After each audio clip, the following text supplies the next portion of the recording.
retrouve pour la dernière vidéo sur le théorème de Thalès, alors en l'occurrence la réciproque du théorème de Thalès. Et c'est parti. Donc comment faire la réciproque du théorème de Thalès dans la figure en papillon? Eh bien c'est exactement la même chose, on calcule d'une part le petit sur le grand, à savoir AB sur AC. Donc ça c'est d'une part, et d'autre part on va calculer l'autre petit sur le grand. Donc AB sur AC, on obtient 8 sur 12. Là au moins vous ne pouvez pas vous tromper parce que le petit c'est AB. Attention, alors si j'ai dit vous ne pouvez pas vous tromper, vous pouvez vous tromper. Le grand, je rappelle que c'est AC et ce n'est absolument pas BC. Comme ça je peux le voir écrire souvent, souvent. Donc c'est AB divisé par AC, on part toujours du point séquent. On garde ça en tête. 0,66. C'est parti, je calcule l'autre. AD sur AE, c'est-à-dire 4 sur 6, on obtient 0,66. J'ai donc 0,66 à gauche, 0,66 à droite. C'est le même résultat. Les points sont alignés. Attention à ne pas oublier ça. Je rappelle que les points BAC, DAE sont alignés dans cet ordre. D'après la réciproque du théorème de Thalès, les droites BD et CE sont parallèles. Alors en exercice, vous allez avoir des cas particuliers. Ici, vous allez en avoir deux traits, vous allez avoir des côtés qui ne servent à rien. C'est juste pour vous perturber. En réalité, c'est super simple. Donc, n'ayez pas peur d'une figure qui fait peur. Plus vous allez faire d'exercices et plus vous allez avoir de la maturité sur ces exercices-là. Il n'y a pas à avoir peur.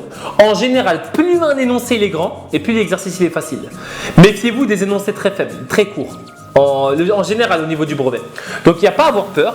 Il faut comprendre le cours, c'est pour ça que vous êtes là. Et dès que vous avez bien compris le cours, il faut le mettre en application sur des exercices. Et d'ailleurs, c'est parti. Je vous ai préparé deux exercices différents. Là, il y a un exercice, vous le faites à part en premier. Là, il y a un deuxième exercice, vous me le faites aussi. Et dans les deux exercices, la consigne, c'est la même. Les droites BD et CE sont-elles parallèles? Si on dirait un truc en quête action. Sont-elles parallèles? Alors là, qu'est-ce que vous allez faire? Vous tirez un trait, vous me faites le petit sur le grand. Le petit sur le grand pour les deux exercices, si ça fait le même résultat, les points sont alignés.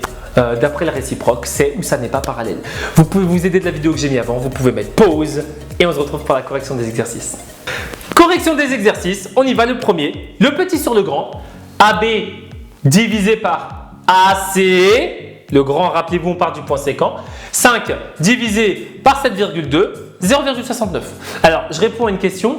Oui, Samy, je trouve 0,69, 2, 1, je ne sais pas quoi, des nombres après la virgule. Ok? Prenez les deux nombres après la virgule. Vous regarderez que le résultat, ce soit le même, 2, 3 nombres après la virgule après, ou quand vous arrondissez. Globalement, vous en faites pas. On n'est pas aussi vicieux que ça. Vous saurez si c'est le même résultat ou pas. Ensuite, le petit sur le grand, AD sur AE, c'est parti 2,6 sur 3,9. 0,66. Est-ce que j'ai le même résultat? Donc là, j'ai des petits malins qui me disent oui, 66, 69, c'est pareil. Eh bien non, il faut que ce soit exactement pareil. Donc, les points sont alignés. Bon, en l'occurrence, encore une fois, on n'est pas obligé de le mettre puisque ça n'est pas parallèle. D'après la réciproque du théorème de Thalès, les droites ne sont pas parallèles. J'espère que tu t'es pas trompé. On enchaîne. Dernier exercice. Le petit sur le grand d'une part, AB sur AC d'une part. On trouve 7 divisé par 13,3, 0,52. D'autre part, AD sur AE, je calcule ça d'un autre côté et j'obtiens 0,52. Bon, il y en a un qui marche pas, un qui marche, vous avez compris, je fais exprès.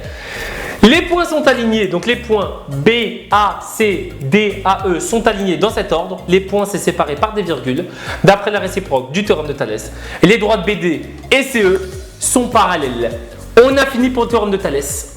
Si jamais ça vous intéresse, que je vous fasse des exercices type brevet corrigés en vidéo avec les 5-6 exercices puisque c'est tout le temps les mêmes qui tombent. Si ça vous intéresse que je vous les corrige en vidéo doucement, de la même manière dont je vous ai fait cette vidéo, mettez-le moi dans les commentaires. Merci à tous. On se retrouve pour la prochaine vidéo. À très vite.